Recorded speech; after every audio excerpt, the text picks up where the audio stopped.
Bonsoir à toi mon frère, bonsoir à toi ma sœur. J'espère que tu vas bien.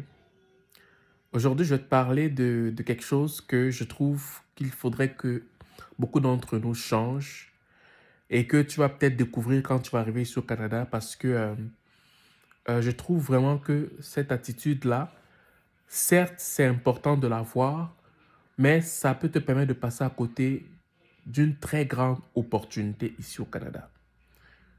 Je veux parler de la cachotterie. Je me suis rendu compte qu'il y a beaucoup de frères et sœurs africains qui ont souvent tendance à cacher leur vie de façon très malsaine. Je veux dire, je ne suis pas de ceux-là qui vont, comment dire, moi je suis très extraverti de nature, ok?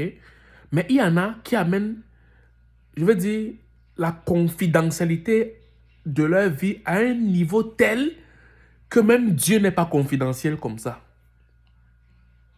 Je recommence. Il y a des gens, que ce soit chez les Camerounais, que ce soit chez les Congolais, que ce soit chez les Ivoiriens, que ce soit chez les Burkinabés, que ce soit, bref, l'Afrique noire que j'ai beaucoup plus côtoyée, je me suis rendu compte qu'il y a parmi nous, Africains, beaucoup de gens qui adorent la cachotterie. Je dis, ils aiment cacher leur vie. Je dis, je sais pas, c'est comme maladif. Je veux dire, ils aiment tellement cacher leur vie, tellement cacher. Ils n'aiment pas savoir, ils n'aiment pas que qu'on sache ce qu'ils font. Ils n'aiment pas que tu poses des questions sur eux. Non, je veux dire non, ils n'aiment pas ça. C'est comme si quand tu fais ça, ça les énerve. Mais pourquoi tu veux savoir? Qu'est-ce que ma vie a? Qu'est-ce que tu cherches? Ils sont déstabilisés complètement. Mais par contre, pour savoir la vie des autres, ils sont champions.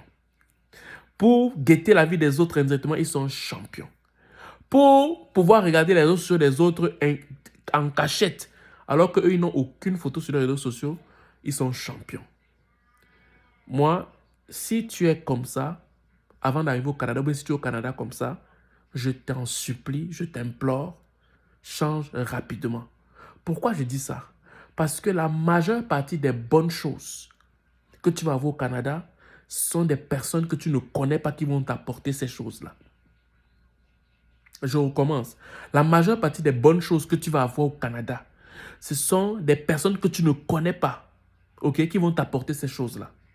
Je te prends mon exemple. Les meilleures décisions que j'ai prises dans ma vie, qui ont fait en sorte que je puisse avancer dans la société, d'une façon ou d'une autre, ont été des décisions qui ont été prises avec des gens que je ne connaissais pas et qui m'ont pleinement avantagé au-delà de si je faisais affaire avec quelqu'un que je connaissais. Je dis la majeure partie des choses, des décisions qui ont été prises, des gens qui me sont venus en aide. Pourquoi? Parce que j'étais ouvert aux gens. Ce que tu ne sais pas, quand tu vis une vie de cachotterie malsaine, moi j'appelle ça la cachotterie malsaine, ou bien tu ne veux pas toujours que les gens sachent ta vie là, mais tu veux savoir la vie des gens en cachette. Et parfois, pour qu'on ne puisse pas dire que oui, mais moi je ne cherche pas ta vie, pourquoi tu veux savoir ma vie? Qu'est-ce que la personne fait? La personne consciemment refuse de s'intéresser aux autres pour que la personne ne soit pas, je dis, pour qu'il n'y ait pas de redevabilité en fait. Donc la personne décide de créer un monde où c'est elle et elle seule. Quand elle vient là avec vous après, elle ne veut même pas que tu saches ce que tu fais. Quand tu as ce genre d'attitude, tu développes une atmosphère de rejet. Ça veut dire que quand quelqu'un vient vers toi, à distance, la personne, je veux dire, tu repousses les gens. Voilà, c'est ça. C'est ça, oui, exactement. Tu repousses les gens. Donc, je ne sais pas si vous connaissez l'animal qu'on appelle... comment on appelle cet animal-là? Bébé, comment on appelle l'animal qui avait versé son gaz sur moi là? Voilà. Je ne sais pas si vous connaissez la moufette. C'est un animal qui est comme un écureuil, mais avec un trait blanc sur le dos là. Ok.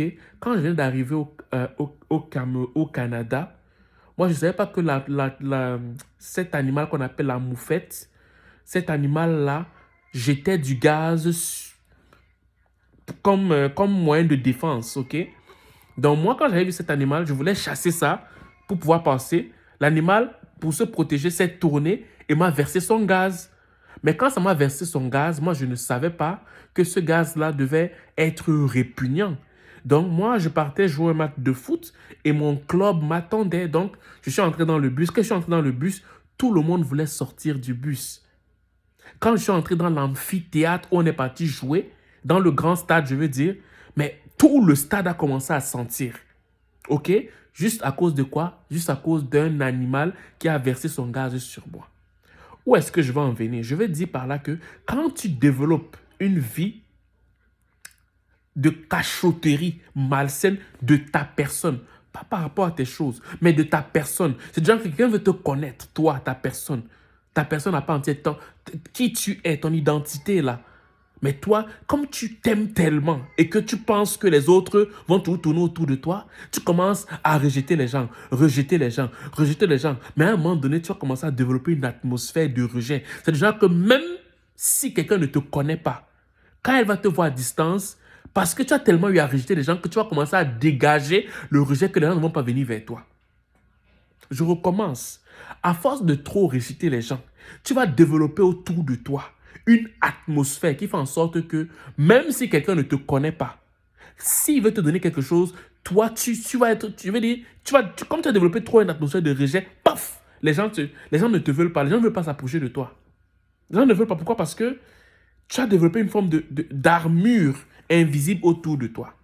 Ça, c'est le premier point. Deuxième point, mon ami, on protège son trésor, on protège son succès, on protège ses accomplissements. Toi, tu as fait quoi pour avoir ce genre de caractère-là? Tu veux protéger quoi? Si ce n'est pas ton ego. Même l'ego, on ne voit même pas quel ego.